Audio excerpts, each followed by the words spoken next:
Hello guys, welcome to trading India consultant. आज हम बात करने वाले हैं ऑप्शन ग्रीक्स के बारे में। तो चलिए शुरू करते हैं। ऑप्शन ग्रीक्स में हम थीटा, डेल्टा, गामा, वेगा और रो की बात करेंगे। और गाइस, इस वीडियो देखने के बाद आपको ऑप्शन ग्रीक्स में कभी भी डाउट नहीं आएगा। तो मैं आप सबको एग्जाम्पल के साथ समझाता हूँ। हम इंडेक्स में निफ्टी और बैंक निफ्टी में ट्रेड करते हैं, राइट। अब हम निफ्टी का एग्जाम्पल लेके समझते हैं।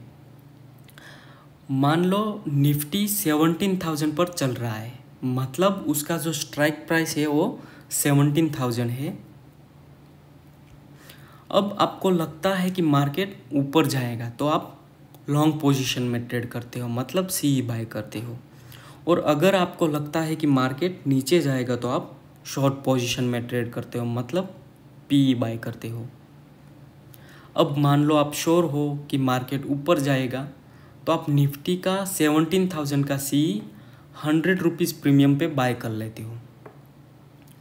मतलब निफ्टी का एक लॉट 50 क्वांटिटी आती है उसमें, तो 100 रुपीज़ प्रीमियम के हिसाब से आप कैलकुलेशन करोगे तो टोटल 5,000 होता है। और अगर 10 लॉट के हिसाब से कैलकुलेशन करते हो तो कितना होता है, 50,000 होता है। और आज मार्केट पूरा डे साइडवेज रहा, मतलब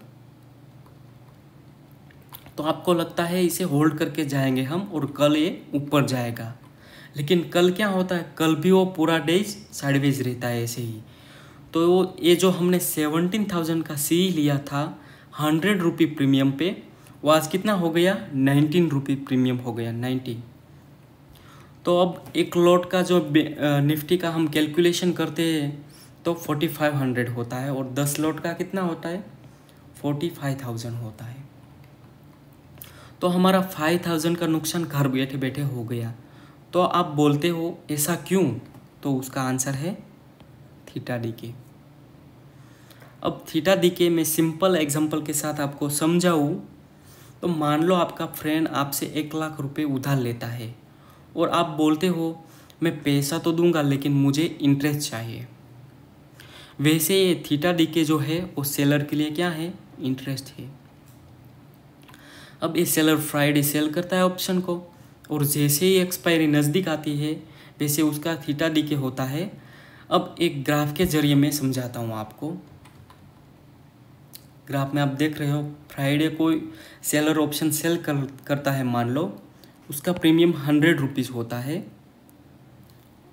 यहाँ पे 100 रुपीज़ होता है। और मंडे को 90 हुआ, ट्यूसडे को 80 हुआ, वेडनेसडे को 70 और थर्सडे को 60। उसका मतलब क्या हुआ कि ये जो डीके की प्राइस है वो तेज़ी से इंक्रीज़ होती जा रही है।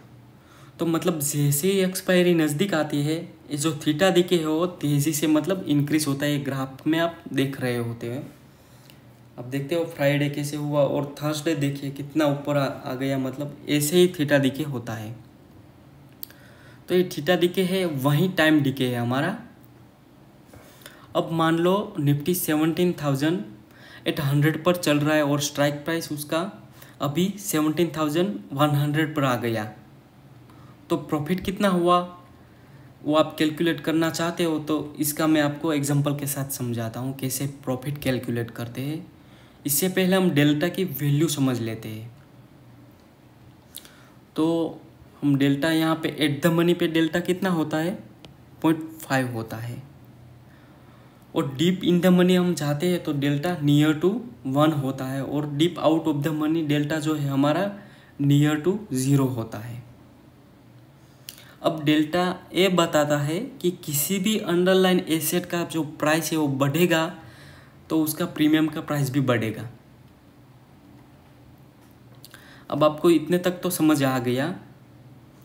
अब मान लो हमने एट द मनी जो है वो 17,000 का सी लिया है 100 रुपीज़ प्रीमियम से, और अब जो प्राइस है हमारा 17,100 पर चला गया। मतलब कहाँ चला गया, 17,100 पर चला गया। और अब इसने कितने पॉइंट्स कैप्चर किए, 100 पॉइंट कैप्चर किए। तो आप पहले तो 17,000 पर जो था हमारा 100 जो प्रीमियम था उसके हिसाब से 5,000 होता है, और 10 लॉट का 50,000 होता है। अब प्राइस कितने पर आ गया है? 17,100 पर। तो 100 पॉइंट जो है वो इंक्रीज हो गया। अब जो हमने बात की कि एट द मनी जो है वहाँ पे हमारा डेल्टा 0.5 होता है और 100 पॉइंट जो है वो इंक्रीज हुआ, तो हमारा जो प्रीमियम है उसमें 50 ऐड होगा, क्योंकि जो ये स्ट्राइक प्राइस है हमारी 17,100 उस पर जो है ऐड होने वाला है अब। तो यहाँ पे ऐड होंगे, तो अब जो पहले हमारा प्रीमियम कितना था? 100 रुपीज़ था। अब हमारा प्रीमियम है वो कितना हो गया है? 150 रुपये हो गया। तो अब कैलकुलेशन करते हैं एक लॉट का 150 के हिसाब से, तो 7500 होता है। अब 10 लॉट की हम बात करें तो कितना होता है? 75,000 होता है। तो हमारा जो टोटल प्रॉफिट है वो कितना हुआ? 25,000 का हमारा टोटल प्रॉफिट हुआ। इसे हम प्रॉफिट कैलकुलेट करते हैं। अब हम बात करते हैं गामा की। तो एग्जांपल के साथ हम गामा समझते हैं। मान लो निफ्टी 17,000 पर चल रहा है, उसका स्ट्राइक प्राइस अभी 17,000 है, और अब आपको लगता है कि मार्केट ऊपर जाने वाला है, तो आप option in the money, at the money या तो आउट ऑफ द मनी ले सकते हैं। सपोज आपने out of the money by कर लिया अभी, और उसका डेल्टा कितना है अभी?